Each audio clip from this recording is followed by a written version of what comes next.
there's some in the community that aren't following those guidelines because we keep seeing an increase in the numbers, whether it's a couple a day, 5 a day, 6 a day. One thing that does concern me is over the weekend, we have not gotten any results from the state lab, okay? That's not private lab, that's state lab. We've gotten no results, and that's been concerning for me and my staff all weekend. We just found out today that that had to do with the testing of the facilities within the Department of Corrections. So it concerns me that they're going to do a dump of test results, and that might make our number exceptionally large today or tomorrow, depending on when that dump of results come. Have any more staff or jail inmates tested positive or been tested? There's been no more tested positive to my knowledge over the weekend, no. Were any of them tested though? I think not tested from our standpoint. Now, if they went out to get tested at a private lab or private provider, I won't know that until those results come back. So have no inmates been tested then? Would you know that, I guess? Not necessarily, because they are covered by a medical group. Dr. Banks and his staff are actually contracted to do the medical care for the inmates. So that's probably something you would need to talk to the Sheriff's Department or Captain Rudder about. To my knowledge, I don't know that Dr. Banks has tested any of the inmates. You know, I do know that there were 2 that were in isolation. They were not symptomatic, but they had been exposed to one of the workers. So they have not been symptomatic through the weekend. Now, whether or not they were tested, I can't answer that. Do you have a new number on recovered patients? You guys been trying to keep track of that, I guess? Over the weekend, our number for recovered is still at 23 patients that are recovered and 15 that are better. But over the weekend, I did not have my staff working to call patients. That starts back up today. So they'll be getting in touch with some of these patients to find out where they are. So that number will probably look a little different when we release it at 4. Okay. And one question I had, in terms of when we might peak in cases, I know there's like the state model and the national model, but is there any local thing you're kind of looking at for when we might peak, whether it's going to still be mid to late April or another date or whatnot? I'm still sticking with the mid to late April model for this area because, again, because of the delay in testing results, a lot of this that we're seeing is behavior that occurred 2 weeks ago. So we're probably going to continue to see this number rise. Okay. Thank you, Kim. Kim, in looking at this, we had a lot of viewer questions over the weekend, and one of them had to deal with, are you seeing any kind of evidence that there might be family members that say there's more than one in a family that's testing positive for this? Absolutely. We are seeing family members. And I don't mind sharing this just because he went public himself about it. But just like Marty Clements, our former EMA director, he tested positive and his wife tested positive. So we're seeing that in several cases of our positives where a spouse and other people in the household do become positive. Kim, when it comes to the nursing homes, I notice on the revision that we had with the state figures that they are releasing the facilities that have had 2 or more positives, because you see some from Nashville and from Gallatin and there. Is that just a policy that once you've had 2 cases in an assisted living facility or something like that, that's when they're going to go forward and say, all right, this is the place that this is happening? Yes, that is the policy that the state has taken. What they're looking at are clusters of disease in specific facilities. There's been some controversy about that. Uh, Personally, I do not think they need to target facilities like that because to me it just puts a big red X on them, and it's not good for their publicity. And then we have to deal with all the negative publicity that falls out from that. But that is their policy. If they have 2 or more cases in a facility, they are naming that facility. Kim, and also is what you were telling us a few minutes ago is as far as the backlog and the fact that you may be seeing a big dump coming in numbers, is that a possibility why we have seen over the weekend? All right, here we are now at 75, but we were at 73 yesterday, but the state was still listing Madison County with 59 cases. Is that part of the reason that there's just a backlog with this? I think so. There's been a backlog all along with what the state's reporting, and they put that little disclaimer when they released that number that, reports are going straight to the local health department, and so there's a lag time between what we report and what they report. But this lag time has been extremely long. For instance, because they're still showing us at 59, I think that was yesterday's number, and here we are at 75. So I'm sure the backlog with reporting the state positive to us has to do with the Department of Corrections. Plus, I feel like they're so busy up there with that particular situation that even in what we call NBS, which is the platform that the private labs use to report to the state, we were getting some downloads in that platform over the weekend on patients that we've known about for a week. So I don't know the reason, the complete reason why, but all the platforms at the state level, there's been a lag. Kim, I got one last one here, and then I'll pass it on to other folks. But one of the things we've noticed is that when it has been broken down by race and ethnicity, that we're almost the inverse of what the state is showing, because the state, it's about 3-to-1, close to 3-to-1, white to black, and here it's 3-to-1 black to white.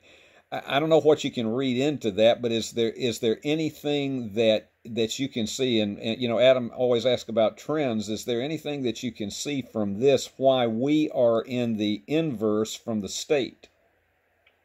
No, not particularly. There has been some instances where there have been some positives from a congregate, from more than one congregate setting, where people have tested positive, and we can tie those people back in to that setting, whether it be a church congregation or a birthday celebration or that kind of thing. So we have several of those positives have tied back to a congregate setting. Thanks, Kim. Mm-hmm. Any other questions for me?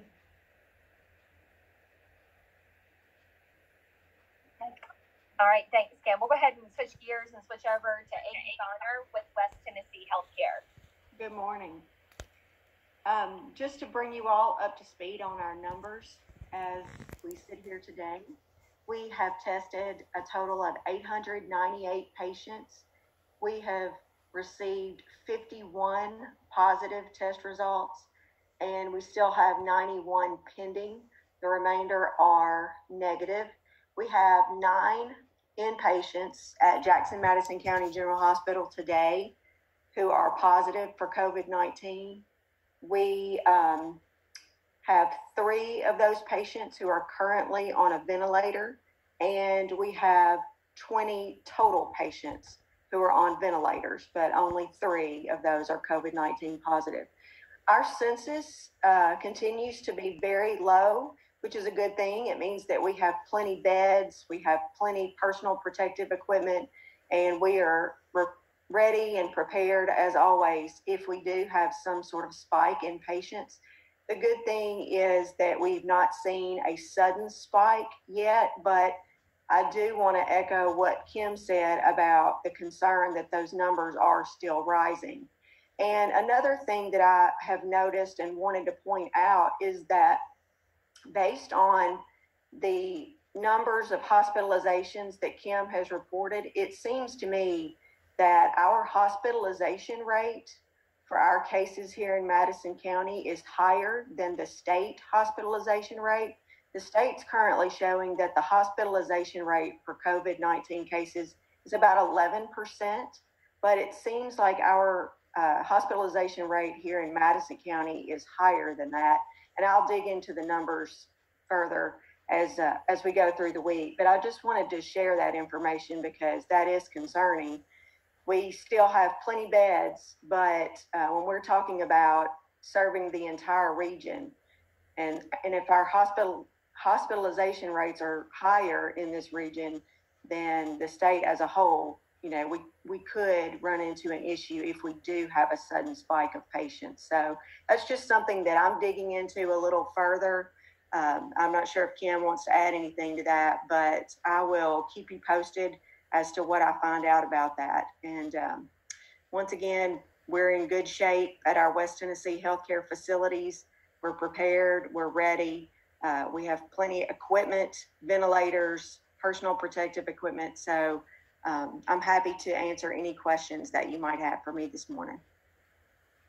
Hi, Amy, I got one question. So how many hospitalized in Madison County patients of the 9 does that mean to get that percentage you were talking about?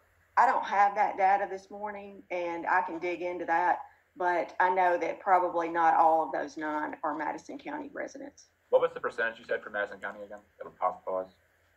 I don't have the total percentage. I think Kim reported last week that we had 13 hospitalized, and I can't remember what the total number was at that date, but it seemed to me, based on the numbers that she was reporting, that number was quite a bit higher than the 11% that we're seeing statewide. Okay. Is that assuming there were 13 total? Does that mean some have been released? Is that fair to assume? Yes, some of those patients have been discharged, and I can get that number for you as well. I don't have that in front of me at the moment. So based on the current numbers, it looks like you guys have basically remained steady for the past 4 or 5 in terms of ventilator use, patients on ventilators, and inpatients. What does that mean going forward? Like when the surge comes, does that mean that you guys are probably gonna be better prepared because you're kind of staying flat currently, I guess? Well, I think that is good news for us. Our census is lower than I ever remember it being. It's good news in terms of the ability to take care of COVID-19 patients. It's not necessarily good news in that it affects our cash flow, it affects our staffing and our revenue, but we are certainly prepared for the COVID-19 surge if it happens.